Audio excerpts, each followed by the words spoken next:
কৃষকদের আয় বৃদ্ধির লক্ষ্যে রাজ্যের কৃষি ও কৃষক কল্যাণ দপ্তরের উদ্যোগে খোয়াই মহকুমা মঙ্গলবার তুলসীগড় বাজারে 5,61,00,000 টাকা ব্যয়ে দ্বিতল পাকা ভবনের শিলান্যাস করলেন রাজ্যের দুই মন্ত্রী, কৃষিমন্ত্রী রতনলাল নাথ ও বনমন্ত্রী অনিমেষ দেববর্মা।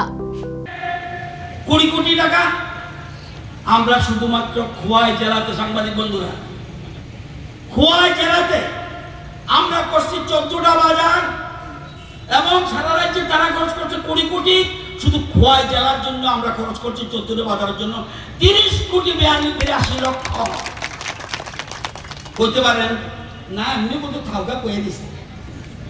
চেবড়ি, তেলিয়ামুড়া, পশ্চিম চেবড়ি, হর্ষিয়ানা, মৌরছড়া, গিলাতলি কাজ শেষ, কাজ চলছে।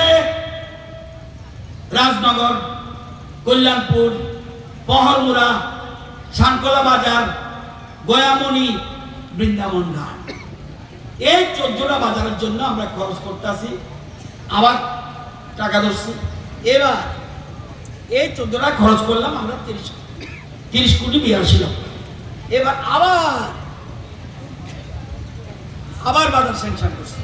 আজকে যেমন এখানে করছি, এখন বাজার কোনটা কোনটা হইব অলরেডি স্যাংশন হয়ে গেছে। এবার বাজার হবে খোয়াই জেলার কথা বলতেছি, Bazarbari, Dakshin Singichara flex market, Champahaor, Kalyanpur regulated market, Thanni বাজার, চাকমা ঘাট।